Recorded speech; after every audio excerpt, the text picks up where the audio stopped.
Donne la parole. Amis du jour, bonjour et bienvenue dans Animzo Veto, l'émission de Loïc. Bonjour Loïc. Bonjour Elvis. Où est la place de l'animal en 2025? Tout d'abord, faut savoir du coup vivre et cohabiter avec les animaux, hein. Voilà, pour faire court, hein. Et pour plus d'informations, tout se passe maintenant. Voilà. On parle beaucoup de cohabitation avec les animaux aujourd'hui, mais concrètement, quelle est leur place selon les milieux? Ville, campagne, mer, montagne. La question n'est plus vraiment quelle place on leur laisse, mais quelle place ils reprennent malgré nous. Chaque milieu a sa dynamique, et l'animal n'attend pas notre permission. En ville, d'abord, on a-t-on encore des animaux ou juste des animaux de compagnie? En ville, tout simplement, il y a 3 catégories qui coexistent très mal. 1. Les animaux domestiques, où du coup on réunit les chiens, les chats, les NAC, autrement dit du coup les NAC, autrement dit plus particulièrement les nouveaux animaux de compagnie, dont le nombre explose, à savoir un Français sur 2 vit avec au moins un animal en 2025, surtout en appartement. Après, catégorie 2, on va retrouver les nuisibles qu'on tolère de moins en moins, comme les rats, les pigeons, les corneilles, les étourneaux, etc. Pourtant indispensables à l'équilibre écologique. Et en troisième catégorie, on retrouve les sauvages, qui reviennent, comme les renards roux, dans presque toutes les grandes villes françaises, le sanglier à Barcelone ou à Rome, les coyotes à Los Angeles, les faucons pèlerins sur les cathédrales et les tours, comme par exemple les tours de la Défense. Le paradoxe, c'est qu'on accepte que le renard sur TikTok, mais on appelle la fourrière quand il mange le chat du voisin. La ville devient un théâtre alors. On adore, on aime, tant qu'il reste décoratif. À la campagne, on imagine l'harmonie, c'est vrai? Non, c'est le milieu du plus grand malentendu. La campagne d'aujourd'hui, c'est l'agriculture intensive, les monocultures, les néonicotinoïdes, les haies arrachées. L'animal y est soit utile, comme vaches, poules, abeilles domestiques, soit ennemi comme loups, renards, blaireaux et corbeaux. Le retour du loup en France depuis 1992 a cristallisé ça. 80% des Français sont pour le loup tant qu'il n'est pas dans leur département. Quand il arrive, ils ressortent les fusils. Résultat, 20 à 25% des loups sont abattus chaque année légalement, entre parenthèses du coup pour prélèvement plus braconnage. La campagne reste le lieu où l'animal est du coup le plus tué selon l'économie. Et à la montagne? La montagne, c'est le dernier refuge. Mais le tourisme et le réchauffement changent tout. Les bouquetins, chamois, aigles royaux subissent la pression des randonneurs, des chiens en liberté, des drones. En même temps, c'est le milieu où l'on accepte encore une vraie prédation. On tolère mieux le loup à 2000 mètres qu'à 200 mètres d'altitude. L'animal montagnard bénéficie d'un capital sympathie énorme. Le gypaète barbu réintroduit, le lynx qui revient, mais dès qu'il touche un troupeau non protégé, c'est là que la colère monte en pleine. Alors au final, où l'animal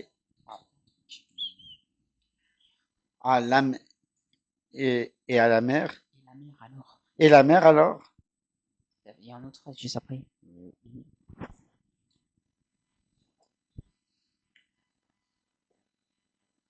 Et la mer alors? La mer, c'est l'inconnu? La mer, c'est le grand oublié.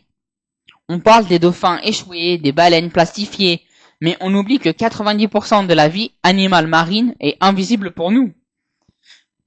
Sur le littoral, il lui devient un parc d'attractions. Phoques qui posent pour des selfies en Bretagne, tortues kawan suivies de près par les plaisanciers.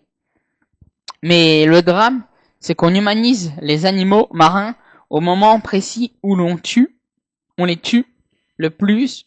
300 000 cétacés meurent chaque année dans les filets. On pleure le dauphin mort sur la plage, mais on mange le thon en boîte le soir même.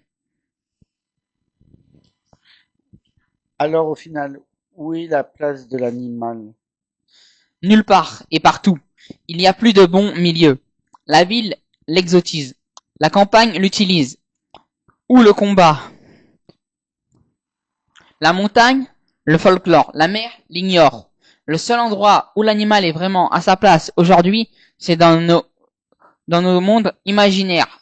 Comme sur les réseaux ou dans les pubs, les films Disney, les peluches. Dans la réalité, on lui laisse de moins en moins d'espace physique, mais on lui donne une place démesurée dans nos émotions. La solution? Arrêtez de vouloir qu'il soit un ami, soit un ennemi, acceptez qu'il soit autre, ni décor, ni menace, ni ressource, juste vivant. Et c'est pour ça, il faudrait réapprendre à partager l'espace sans vouloir tout contrôler. C'est peut-être le plus grand défi du XXIe siècle. Merci Loïc pour cette interview, enfin d'avoir répondu présent à ton émission. Ouais. Et merci à Majid, à Libye Exactement, et à- et du coup, ce qu'il faut savoir, c'est que du coup, comme ça donne une bonne impression sur l'animal, en fait, oui, et tout. ouais, Et du coup, combien de temps il restera parmi nous, ça, maintenant, on sait on va pas. dire, c'est un mystère. Seul l'être humain a la réponse, je suppose. Tu, Et encore même, je dirais que c'est même pas sûr. tu penses qu'on peut dévoiler la thématique de la semaine prochaine? Pour le moment, Ou tu préfères garder le suspense? on va laisser en mode secret, puis On, comme ça, on on verra mettra, le dernier on, moment. on mettra peut-être quelques indices sur nos réseaux sociaux. On verra. Peut-être. On verra. Faut juste que les gens ouvrent les yeux, c'est tout. Voilà. Bah, Voilà. merci à toi, Loïc, Ouais, bah de rien. Et d'être, puis, de m'avoir invité dans ton émission. bah normal, parce que sinon, je pense que ça aurait été un peu difficile de faire une question-réponse, on va dire, tout seul. C'est sûr. Du coup, c'est plus simple en fait de faire ça en mode co-animation, genre toi tu fais les questions, moi je fais les réponses, ou Oui, voilà. ouais, Et ouais, je pense que franchement, ça va être pas mal. c'est sûr. Après, si on va juste dévoiler un petit indice aujourd'hui par la semaine prochaine, ça parle de transport. C'est tout ce que je peux dire. On va pas aller plus loin. Voilà. Ça reste dans la thématique animalière. C'est ce qu'on peut dire. Ouais, mais bon après comme ça, non, faut pas non plus trop dévoiler de sources Oui, quand même. oui, c'est sûr. À transport, après on verra ce que les gens ils vont penser directement, mais ouais. On, Voilà. on va rendre l'antenne Ouais, c'est ça. et on remercie toute l'équipe d'Artup. Merci à Libye, merci Ouais. Madid. Et n'oubliez pas de vous abonner à la chaîne. À la semaine prochaine.